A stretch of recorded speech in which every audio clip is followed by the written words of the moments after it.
Listen closely, for this is a story from long, long ago when the world grew cold. Imagine, if you will, the entire earth wrapped in a blanket of ice. Not the ice you know from your freezer, but ice stretching across continents, thick as mountains, silent as stars. This happened 70,000 years ago when your ancestors, our ancestors, nearly disappeared from the face of the earth. But they didn't disappear, did they? No, because you are here, listening, breathing, warm beneath your blankets. This is the story of how they survived, how we survived, the longest winter the world has ever known. Let us go back together to the beginning, when the first snows began to fall. In a valley, tucked between mountains, there lived a small tribe, perhaps 30 souls, no more. They called their home the Green Place, for here grasses still grew and rivers still flowed freely. There was Kale, a young man with eyes like dark stones and hands that knew the shape of every rock, every branch. There was Mira, his sister, whose voice could calm even the wildest child, and who saw patterns in the stars above. And there was Elder Una, oldest of them all, whose memory stretched back to when winters were shorter and summers were warm. They lived simply, these people, hunting, gathering, telling stories around fires, beneath skies so full of stars you could almost hear them humming. But Elder Una, she had begun to notice something changing in the wind. One evening, as the sun melted into the western hills, Elder Una stood at the edge of their camp. She closed her eyes and felt the wind across her ancient face. "It comes from the north," she said, her voice barely louder than a breath. "The great cold, it comes." The others gathered around her, young and old, children clinging to their mothers' sides. "What do you mean, Elder?" asked Kale, his brow creased with concern. "I have seen this before," she whispered, "when I was but a child. The snow that does not melt, the ice that does not break, the cold that does not leave." Mira looked up at the stars, those eternal watchers, and felt something shift inside her heart. "Then what must we do?" she asked softly.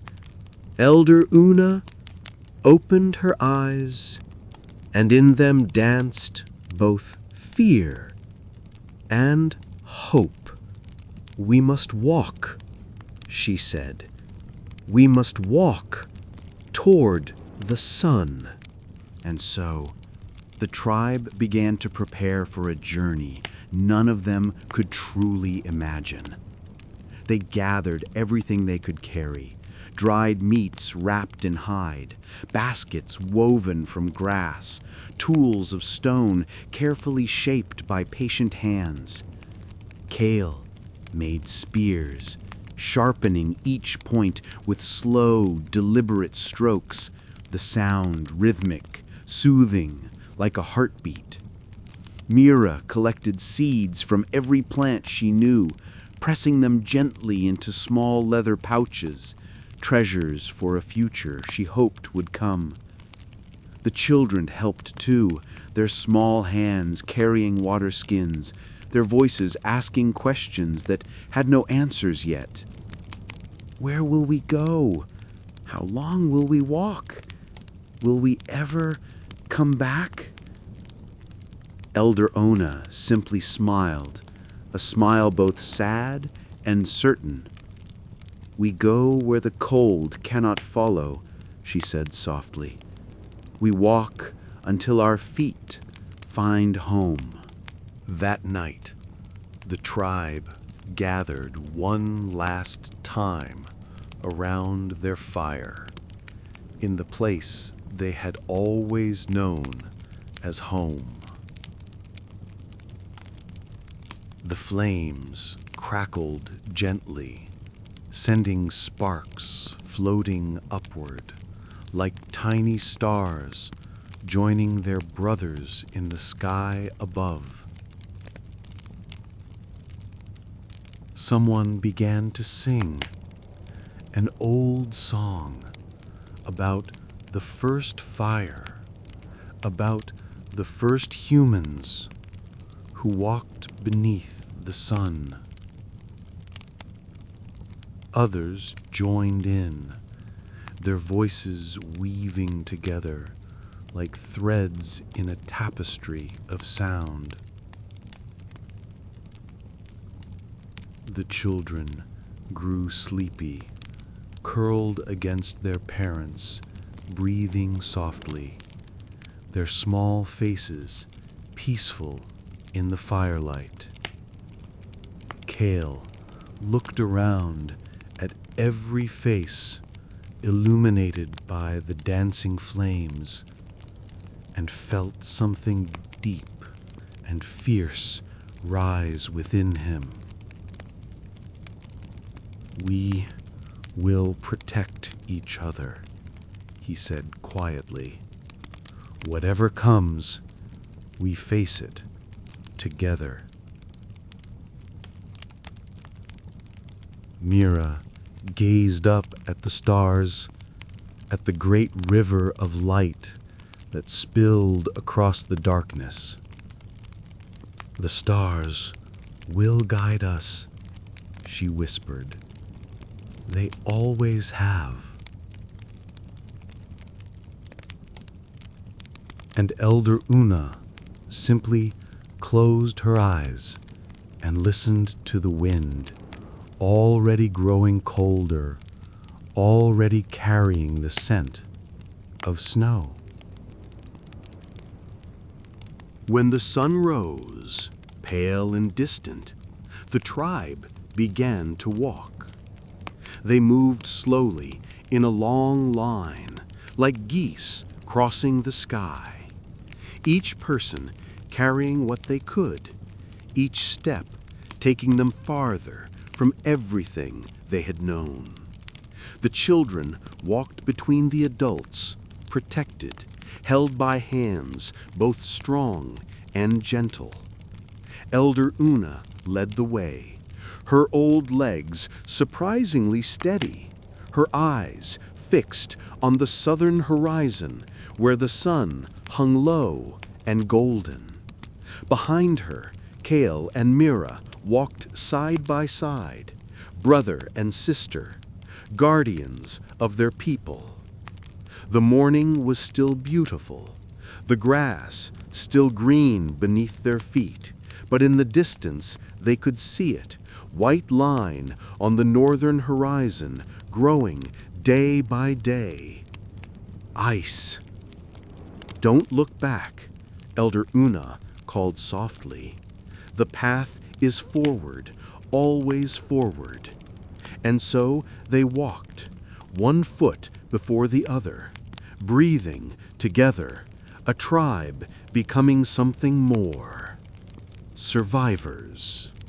Days became weeks, and weeks became something longer. The tribe found a rhythm in their walking, feet moving in steady time, breath flowing in and out, in and out. They walked through valleys where rivers sang their ancient songs, and over hills where the wind whispered secrets from the north. Each evening they stopped and made camp, building small fires, sharing what food they had gathered during the day. Kael became skilled at reading the land, knowing where animals might pass, where roots might grow, where water ran clear and cold. Mira watched the stars each night, mapping their slow dance across the darkness, and slowly she began to understand the patterns, the seasons, written in light. The children grew stronger with each passing day, their legs learning endurance, their eyes learning to see what was needed. And Elder Ona, she walked and walked, her ancient body sustained by something more than strength. Purpose. Then one morning it came. Snow. Not the playful snow of childhood memories, but something colder, heavier, more determined. It fell in thick white curtains, muffling sound, transforming the world into something strange and silent. The tribe huddled together beneath hides stretched between trees, watching as the flakes descended endlessly from a gray sky. "It's beautiful," whispered a small girl, her eyes wide with wonder. "Yes," said Mira, pulling the child close, "but it's also a reminder. Winter has found us." Kale stepped out into the falling snow, letting the flakes settle on his upturned face, cold and soft and relentless. "We need to move faster," he said quietly. "We need to find shelter, real shelter, before the deep cold arrives." Elder Una simply nodded, her wise eyes reflecting the white world being born around them. "Then let us walk," she said softly, "while we still can." They walked through deepening snow for 3 more days, until Kael spotted something in the side of a rocky hill. A cave. Not large, but deep, its mouth like a dark promise of shelter, of safety, of warmth. "Wait here," Kael said, and entered, alone, his spear held ready, his footsteps echoing in the stone throat of the earth. The tribe waited, breath held, watching, until finally Kael emerged and smiled. "It's empty," he called, "and it's perfect." They moved into the cave like water, flowing into a vessel, filling the darkness with their presence, their warmth, their life. The children ran their hands along the stone walls, feeling the texture, ancient and solid. Mira began to gather fallen branches and dried grass, while others arranged stones for a fire circle. And when the first flames rose up, the cave came alive with dancing shadows, with golden light, with the sound of relieved laughter. They were home. At least, for now. That night, with the wind howling outside the cave mouth, The tribe gathered close around their fire. Elder Ona began to speak, her voice soft as smoke rising into the darkness. Long ago, she began, before the ice, before even your grandmother's grandmothers, humans learned the greatest secret of survival. The children leaned forward, eyes reflecting the dancing flames. Fire, Elder Ona continued, not just for warmth or cooking, but fire as a companion, fire as memory, fire as hope. She gestured to the flames, crackling gently between them. Every fire we light is descended from the first fire, stolen from lightning, nurtured by hands, passed from person to person across time. Mira added a branch and watched as the flames reached up, hungry and alive. As long as we keep the fire burning, Elder Ona said, we survive. As long as we keep the stories alive, we remain human. One by one, others began to share stories of their own, of ancestors, of animals, of stars, weaving together a tapestry of memory and meaning. And the fire listened and danced and kept them warm. As the days grew shorter and the cold grew deeper, Mira began to notice something troubling.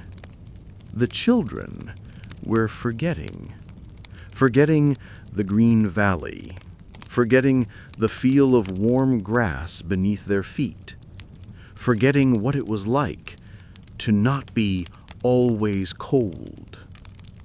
One evening, she took a piece of charcoal from the fire's edge and approached the smooth stone wall of the cave. Slowly, carefully, she began to draw. First, the outline of a buffalo, legs strong, head lowered, exactly as she remembered from the hunts of warmer days. The tribe gathered behind her, watching as the animal took shape, black against gray, alive in a way that made their hearts skip. A child reached out, touched the drawing with gentle fingers. "It's beautiful," he whispered. Mira smiled and handed him the charcoal. "Then you draw too," she said softly. "Draw what you remember. Draw what you hope for. Draw so we never forget." And soon the cave walls began to bloom with images, hands and animals, stars and rivers, a gallery of memory and dreams. Winter deepened. Days blended together in a rhythm of survival, hunting in the snow, gathering what little could be found, keeping the fire always, always burning. The world outside became a place of white silence, where the wind spoke in voices both beautiful and terrifying. But inside the cave, life continued. Kale taught the young men to knap flint, the sharp sounds ringing like bells in the stone space. Elder Una taught the young women which plants could heal, which roots could sustain, knowledge passed down like precious stones. Mira watched the stars, each clear night, noting their positions, understanding slowly the great wheel turning above them. And the children grew, not just taller, but wiser, harder, more capable, their eyes learning to read the language of ice and snow. They were becoming something new, not just the children of the Green Valley, but the children of survival, the children of the ice. And still, the winter continued. Food was becoming scarce. The tribe had been careful, rationing what they had, but the winter showed no signs of ending. Kale gathered the hunters, 5 strong men and women, and prepared for a journey into the white world. "We'll track the caribou herds," he said softly. "They move south, same as us. We follow their paths." Mira helped them wrap warm furs tight around their bodies and pressed dried berries into their hands for energy. "Come back to us," she said, her voice barely above a whisper. Kale touched her shoulder gently. "Always," he promised. They left at first light, moving like shadows across the white expanse, their breath creating small clouds that vanished into the frozen air. For 3 days they walked, reading tracks, listening to the silence, until finally they found them. A herd of caribou moving slowly through deep snow, their breath steaming, their eyes tired, like everyone in this frozen world. The hunt was quick, respectful, necessary.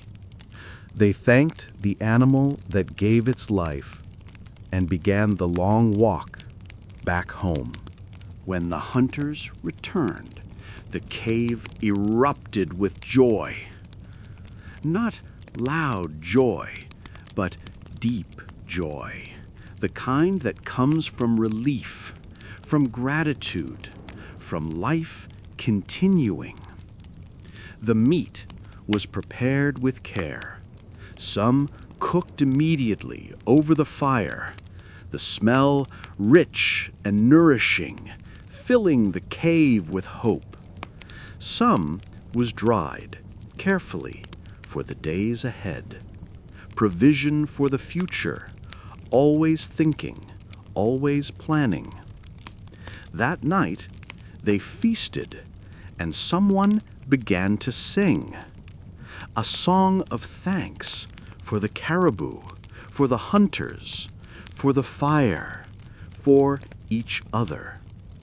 Others joined in, their voices rising and falling like wind over hills, like water over stones. The children danced, their small shadows leaping on the cave walls, wild and free and joyful. Kale sat beside Mira, and together they watched their people alive, surviving, becoming something more than they had been. "We're going to make it," Mira said softly. Kael looked at her, and in the firelight, his eyes held both fierceness and gentleness. "Yes," he said, "we are." One quiet afternoon, when the wind outside whispered softly rather than screamed, Mira found Elder Una sitting alone near the cave entrance. The old woman was watching the snow fall, each flake unique and beautiful and brief. "Elder?" Mira said softly, sitting beside her. Elder Una smiled, a smile both sad and content. "I was just thinking," she said, her voice like dried leaves rustling, "how much we've changed." Mira waited, knowing there was more.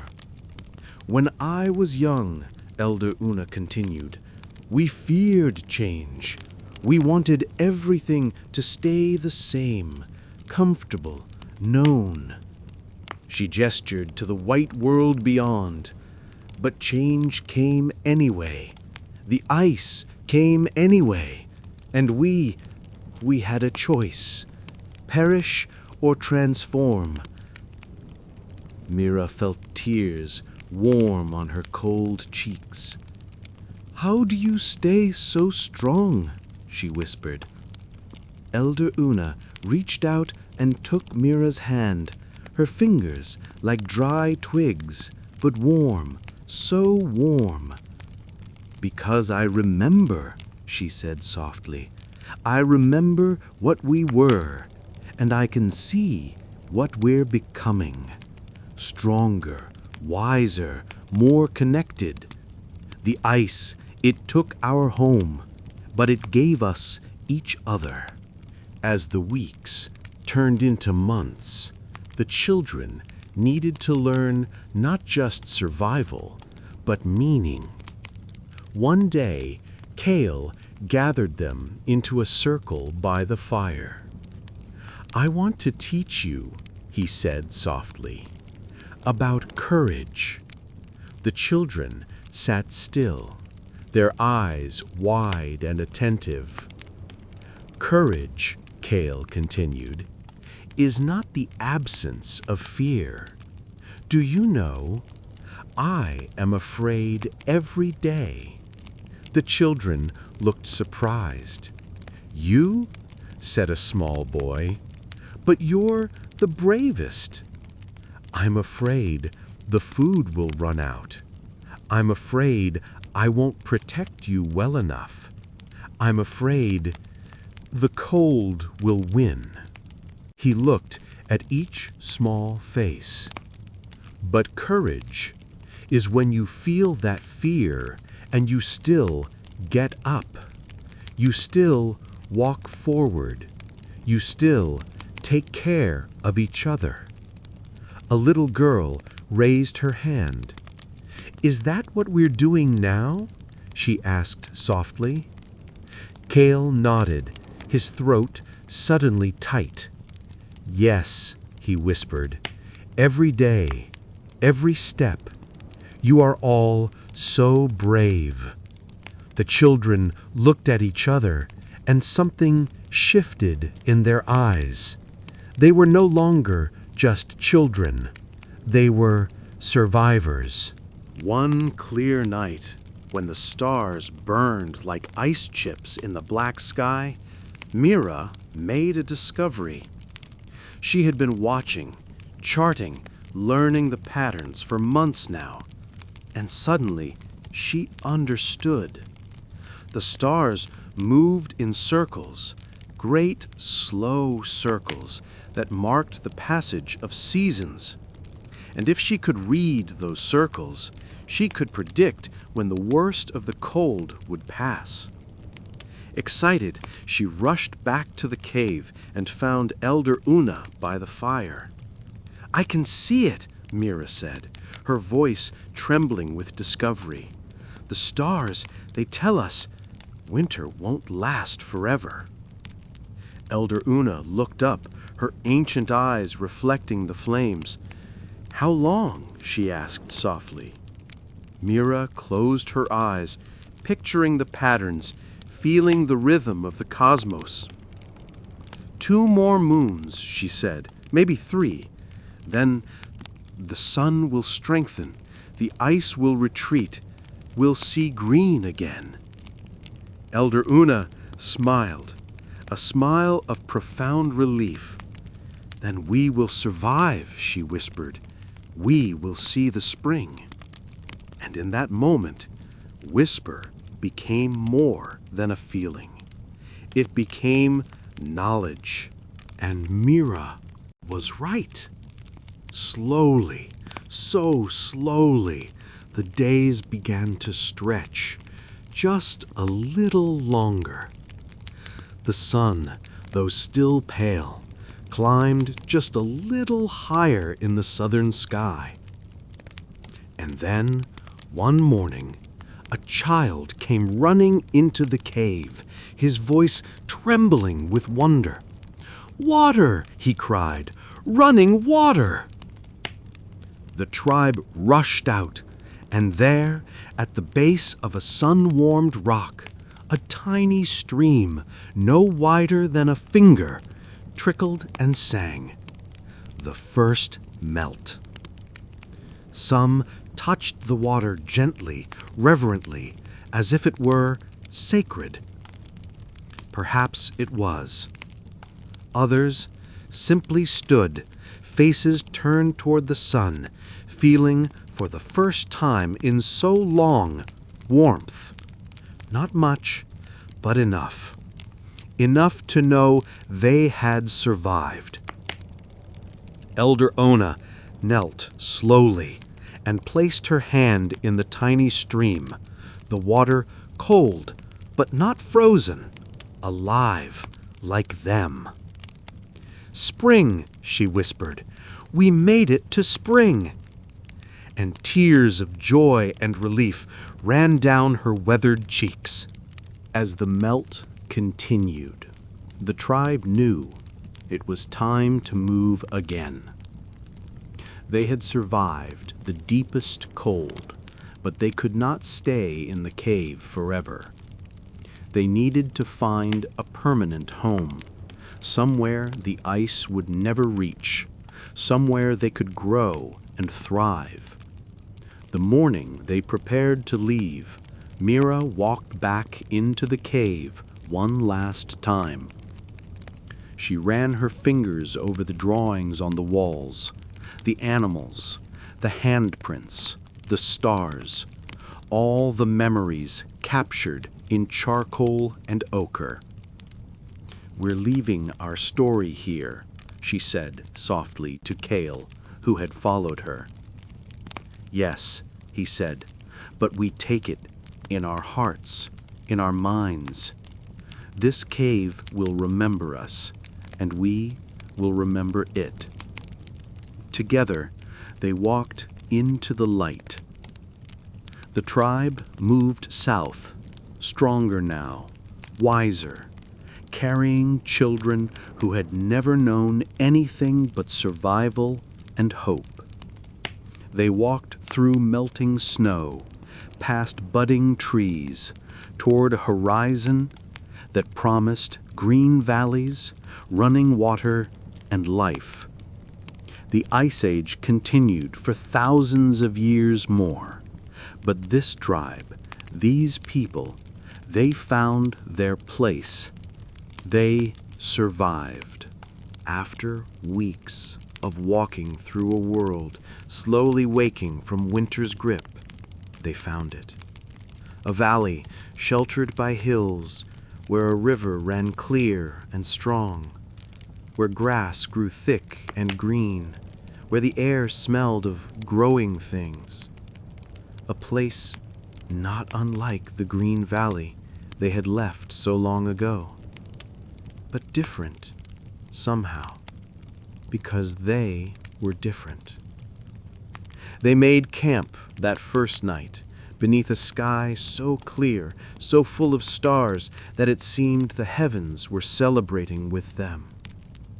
Cale and Mira and Elder Una sat together by the fire, watching the children play in the grass, their laughter like music after silence. "We did it," Cale said softly.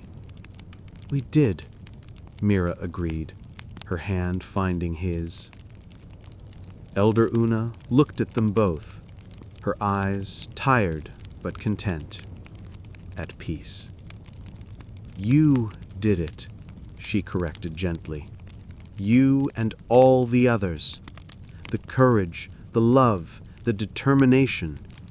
That's what carried us. She gazed up at the stars. And now you carry our story.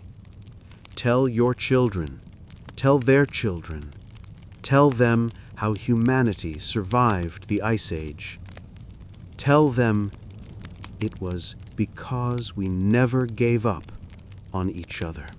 In the days that followed, the tribe began to build not just shelters, but a life. Mira took out the seeds she had carried all through the winter, precious packets of possibility, and began to plant. She pressed each one gently into the dark earth, covering them with care, whispering to them of growth and sun. The children helped, their small hands making holes, patting soil, learning the ancient dance between human and earth. "Will they really grow?" asked the little girl, looking up with hopeful eyes. Mira smiled and touched the child's cheek gently. "They will," she said softly, "because we will. Tend them, watch over them, give them what they need, just like we do for each other." And as the days turned to weeks, tiny green shoots began to appear, breaking through the dark soil, reaching toward the sun. Life continuing.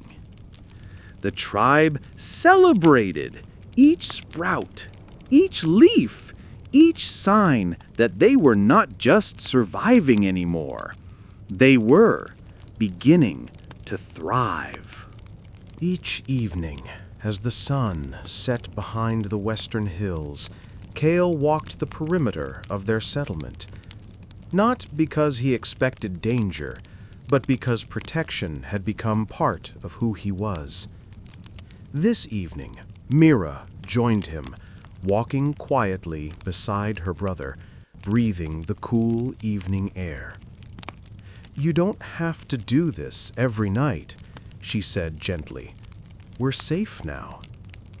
Kale paused, looking back at their camp, where fires glowed warm and voices drifted soft on the wind. "I know," he said softly, "but when I walk, and I see them all safe, warm, happy, I remember." He didn't finish, but Mira understood. He remembered when survival was uncertain, when each day could have been their last, when only vigilance stood between them and darkness. "You protected us," Mira said, her hand on his shoulder. "You still do. But Kale, you can rest now. You can be more than a guardian." Kale looked at his sister, and slowly his shoulders relaxed. "Perhaps," he said, a small smile touching his lips. "Perhaps I'll try." And together they walked back toward the light, toward home. One evening, Elder Una called the tribe together for a special purpose. They gathered, as they had so many times, by the fire. But this time, there was something different in the air. Elder Una stood slowly, supported by loving hands, and looked at each face glowing in the firelight. "I have walked a long journey," she began softly, "and I have seen things I never imagined. I have seen winter that should have broken us, but instead made us strong. She paused, her breath coming slow but steady. I will not see many more seasons, she continued, and gentle protests rose from the tribe, but she raised her hand with love. It is as it should be. We all return to the earth that gave us life. She reached into a small pouch and drew out a necklace of carved bone and polished stones worn smooth by generations. Mira, she called, and the young woman came forward, tears already falling. Elder Una placed the necklace around Mira's neck. You will be the next elder, she said softly. The next, soft pause, keeper of memory, of wisdom, of hope. Whisper, teach them well as I have tried to teach you. And Mira, embracing the ancient woman, whispered, I will, I promise. To celebrate their survival and their new home, the tribe held a festival. Not loud, not wild, but gentle and full of gratitude. They cooked the first vegetables from Mira's garden, small and sweet and precious beyond measure. They shared stories of the journey, each person adding their memories, weaving together a tapestry of collective experience. The children performed a dance that told of winter and spring, of ice and growth, of fear and courage. Their small bodies moved gracefully, telling the story better than words ever could. Someone brought out a flute carved from bone and began to play, a melody haunting and beautiful that seemed to carry all the longing and hope of their journey. Others hummed along, their voices blending like streams, joining together into a river.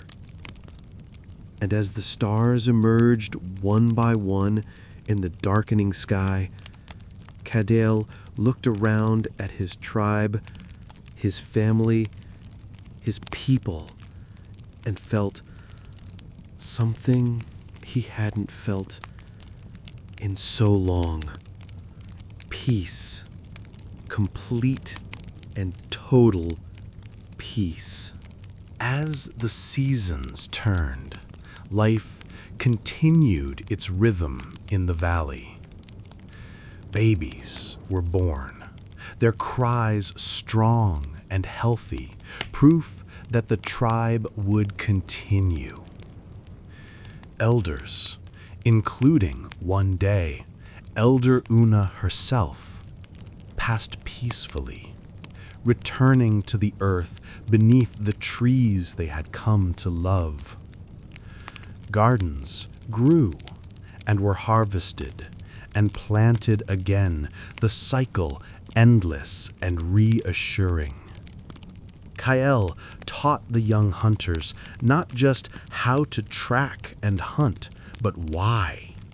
To respect the animals, to take only what was needed, to give thanks. Mira became, as Elder Una had been, the keeper of knowledge, teaching the young ones the patterns of stars, the properties of plants, the stories of their journey. And slowly, year by year, the tribe grew, not just in numbers, but in wisdom, in art, in understanding, in their connection to each other and to the land.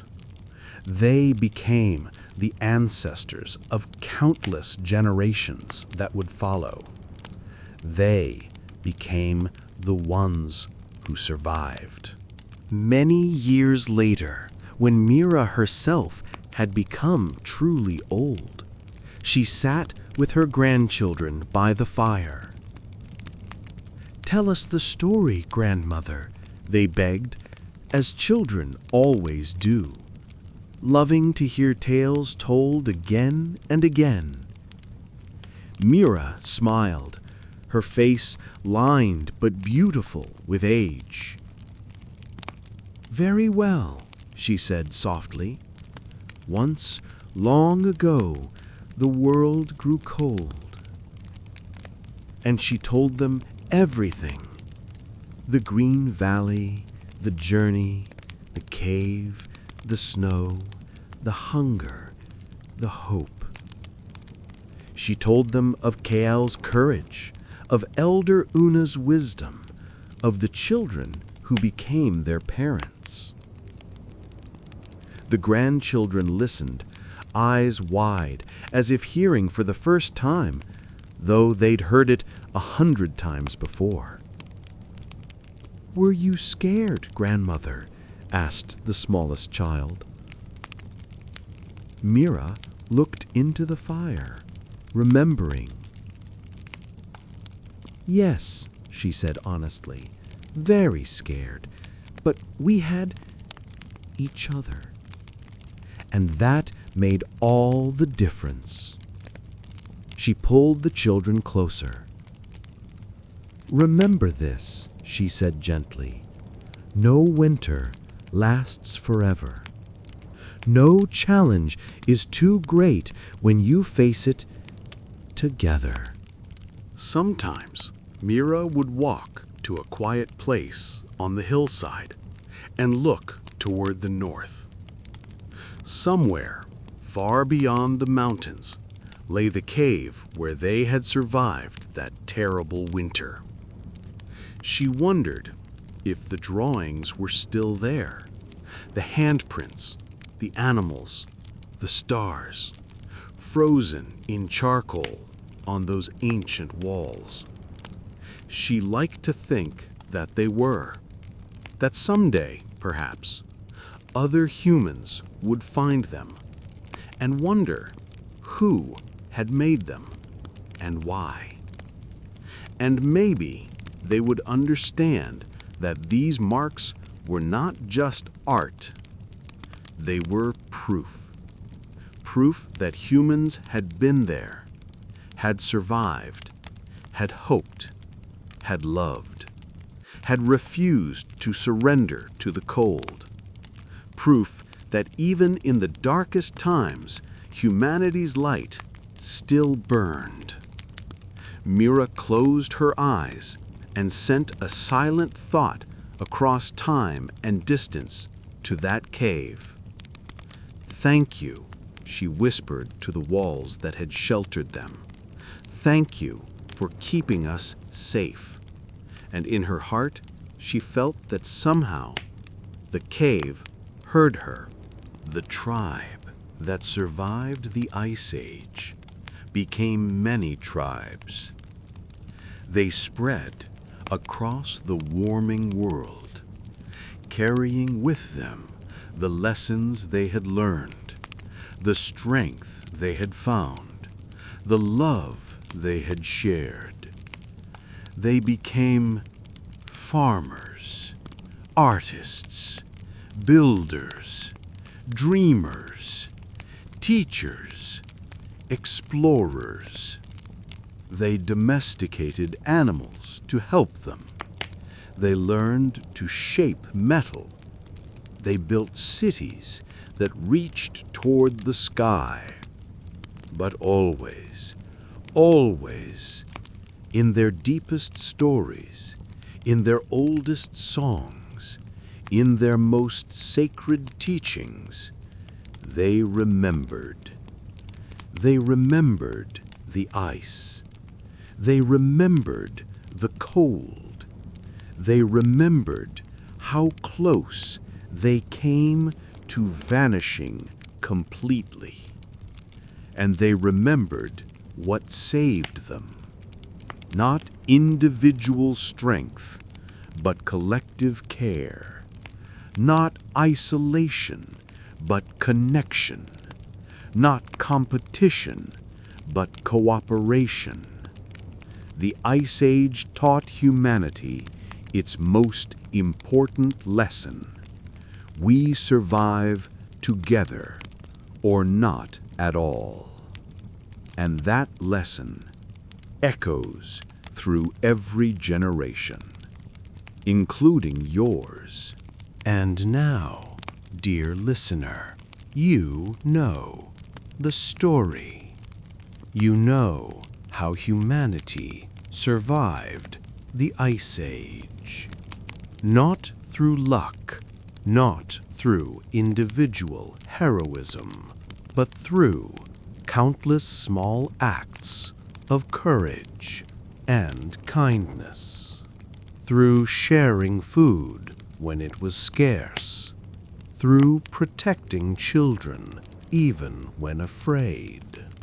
Through keeping fires burning through the longest nights. You are the descendant of those survivors. In your very bones, in your very blood, flows the strength of those who refused to give up. Every challenge you face with the courage of ancestors who walked through snow and ice and never stopped walking. Every kindness you show echoes the kindness that kept humanity alive when the world was cold. Every time you reach out to help another, you honor those who survived by reaching out to each other. You carry their story in you, and one day you will pass it on to those who come after. And so, our story comes to an end for tonight. The fire is burning low, the stars are bright, and the world is at peace.